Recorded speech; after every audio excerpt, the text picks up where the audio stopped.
One extremely cool thing the team behind DMP are doing at the moment is revitalizing old cards, sometimes giving them additional effects, such as in the case of Death Phoenix, and other times toning down certain cards, such as your Bombazars.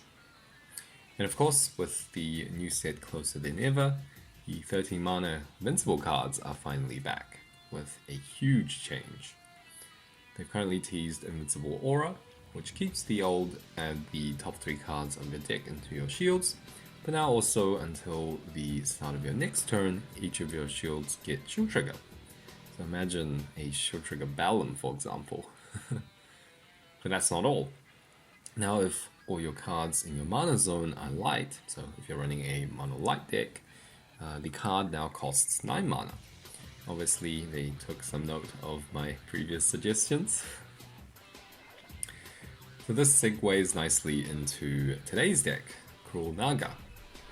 Cruel Naga is now a Vortex evolution with Parasite Worm and one or other water creature, which is a huge improvement from its previous requirements of having a Merfolk and Chimera. It also cannot be blocked, and also whenever this creature attacks or leaves the battle zone, you can return one of your opponent's creatures to their hand and then randomly discard a card, like a hide and seek effect. And what makes this quite powerful is the presence of cheap Parasite Worms in Dona Parasite Princess, a new 4 mana 1k Shield Trigger Worm that has a Dark Reversal effect, and also the 2 mana Vanilla Worm. For water creatures, well, you can play your Aquahocus and now also Aquan. And because of this, getting access to Cruel Naga is actually quite easy and consistent. To spice things up, and people have been running variants of this list, is to pair up Aquan with Heaven's Gate, which is still OP. This improves your aggro matchups by quite a lot, and also just in general, if you get off a big Heaven's Gate on turn 6, it still stands as one of the most broken things you can do in this game.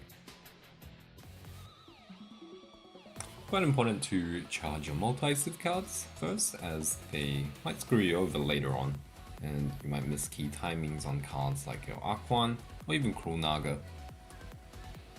Charge Zardia. So Zardia is really nice against aggressive decks. For those of you who aren't familiar with the card, the effect is when you play him out, you gain a shield and also a 5.5k Apocalypse Vice type effect. It's really good at getting rid of your opponent's small creatures. And of course, you cheat him out. You don't really pay the 9 mana, you cheat him out with Heaven's Gate. Similar with Balforce. Balforce is another great anti-aggro card. This is a really good curve for Cruel Naga actually. You play out my 4 mana 1k Shield Trigger Worm that has a Dark Reversal effect, but obviously I don't have any cards in my graveyard, so no effect there. But I can rush out Cruel Naga next turn. It seems like my opponent's playing the Aura Pegasus deck that we covered last week, or last time, which is also quite a strong deck, but not as strong as this one we have here. So Cruel Naga on curve, it's really devastating. So when Cruel Naga attacks, you first return a card, so I'll return his Wurponica, and then discard a card, so he discarded his Sky Sword there. Double Rake. Again, no tricks.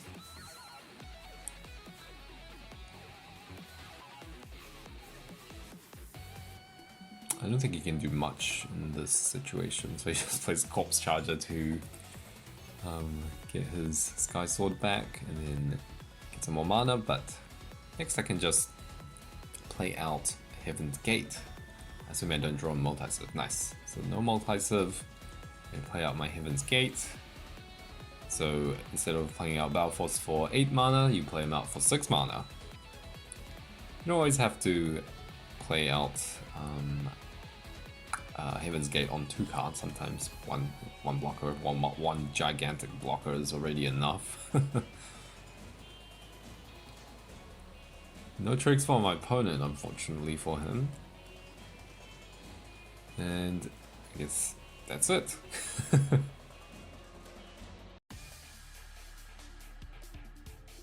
Alright, once again, let's charge our multi-sieve cards, charge our pointer right there. Another quite good curve for Naga we have here. Oh, it's quite a good matchup to showcase. So this is what happens when you play against a more aggressive deck. So keep your blockers such as Balforce in case your opponent does break into a Heaven's Gate. That's really what makes Heaven's Gate quite devastating for aggressive decks is, once they break into one, they often just lose on the spot because they can't deal with two big creatures that are also blockers. Sometimes they play like Rickaboo, for example, but even Rickaboo, you have to remember he has an tap ability, so he doesn't get his effect straight away.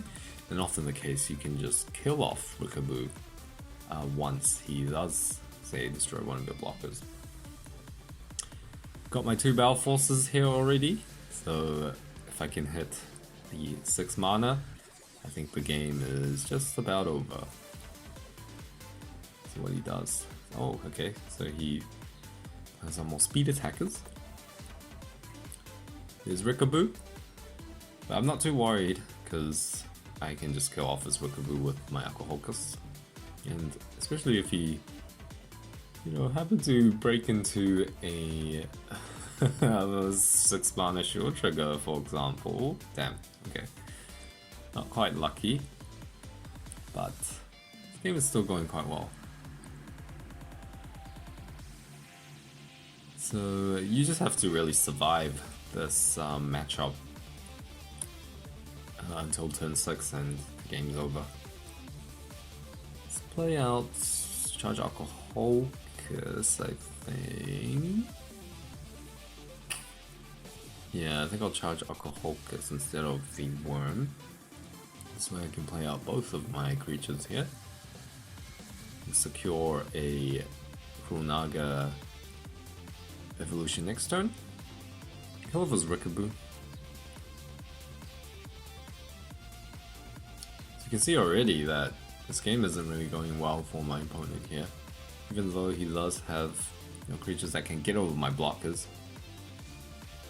I'm not sure if he necessarily even wants to keep breaking as well. Especially since, my turn 6 is drawing near. Or if he breaks into a Heaven's Gate himself. So here's again Naga on curve.